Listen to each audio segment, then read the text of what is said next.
ಎಲ್ರಿಗೂ ನಮಸ್ಕಾರ. ನಮ್ಮ ಅಡಿಗೆ ಸ್ಟೋರೀಸ್ಗೆ ಸ್ವಾಗತ. ಇವತ್ತಿನ ವಿಡಿಯೋದಲ್ಲಿ ವಾಟರ್ ಮಿಲನ್ ಮಿಲ್ಕ್ ಶೇಕ್ನ ಸುಲಭವಾಗಿ ಹೇಗೆ ಮಾಡೋದು ಅಂತ ತೋರಿಸ್ಕೊಡ್ತಾ ಇದ್ದೀನಿ. ಈ ಬೇಸಿಗೆಯ ಧಗೆಗೆ ದೇಹನ ತಂಪಾಗಿಸ್ಕೊಳ್ಳೋದಕ್ಕೆ ಮನೆಯಲ್ಲಿಯೇ ಈ ವಾಟರ್ ಮಿಲನ್ ಮಿಲ್ಕ್ ಶೇಕ್ನ 2 ನಿಮಿಷದಲ್ಲಿ ಈಸಿಯಾಗಿ ಪ್ರಿಪೇರ್ ಮಾಡ್ಕೋಬಹುದು.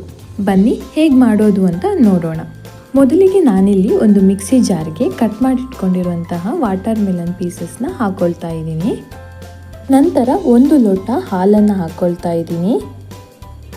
ನಂತರ 1 ಬೌಲ್ ಸಕ್ಕರೆ ಹಾಕ್ಕೊಳ್ತಾ ಇದ್ದೀನಿ. ನಿಮಗೆ ಸ್ವೀಟ್ ಕಡಿಮೆ ಜಾಸ್ತಿ ಹೇಗೆ ಬೇಕೋ ಹಾಗೆ ಹಾಕ್ಕೊಳ್ಳಿ.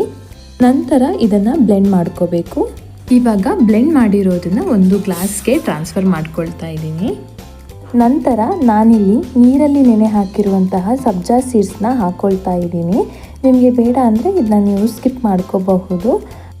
ನಾನಿವಾಗ ಇದನ್ನು ಮಿಕ್ಸ್ ಮಾಡ್ಕೊಳ್ತಾ ಇದ್ದೀನಿ. ನಂತರ ವಾಟರ್ ಮಿಲನ್ ಹಣ್ಣನ್ನು ಚಿಕ್ಕದಾಗಿ ಕಟ್ ಮಾಡಿಕೊಂಡು ಗಾರ್ನಿಷ್ ಮಾಡೋಕ್ಕೆ ಹಾಕ್ಕೊಳ್ತಾ ಇದ್ದೀನಿ. ಸಿಂಪಲ್ ಆಗಿ ಮಾಡುವಂತಹ ವಾಟರ್ ಮಿಲನ್ ಮಿಲ್ಕ್ ಶೇಕ್ ರೆಡಿಯಾಗಿದೆ. ಈ ವಿಡಿಯೋ ನಿಮಗೆ ಇಷ್ಟ ಆಗಿದ್ರೆ ಪ್ಲೀಸ್ ಲೈಕ್ ಮಾಡಿ. ನೀವು ಕೂಡ ಈ ಸಿಂಪಲ್ ಆದ ವಾಟರ್ ಮಿಲನ್ ಮಿಲ್ಕ್ ಶೇಕ್ನ ನಿಮ್ಮ ಮನೆಯಲ್ಲಿ ಒಮ್ಮೆ ಟ್ರೈ ಮಾಡಿ ಹೇಗಿದೆ ಅಂತ ನನಗೆ ಕಮೆಂಟ್ ಮೂಲಕ ತಿಳಿಸಿ. ಹೀಗೆ ಇನ್ನಷ್ಟು ಸಿಂಪಲ್ ಹಾಗೂ ರುಚಿಕರವಾದ ಅಡುಗೆ ರೆಸಿಪೀಸ್ಗೆ ನಮ್ಮ ಅಡುಗೆ ಸ್ಟೋರೀಸ್ನ ಸಬ್ಸ್ಕ್ರೈಬ್ ಮಾಡಿ ಅಂತ ಹೇಳ್ತಾ ಇವತ್ತಿನ ವಿಡಿಯೋನ ಮುಗಿಸ್ತಾ ಇದ್ದೀನಿ. ಮತ್ತೆ ಮುಂದಿನ ವಿಡಿಯೋದಲ್ಲಿ ಸಿಗೋಣ. ಧನ್ಯವಾದಗಳು.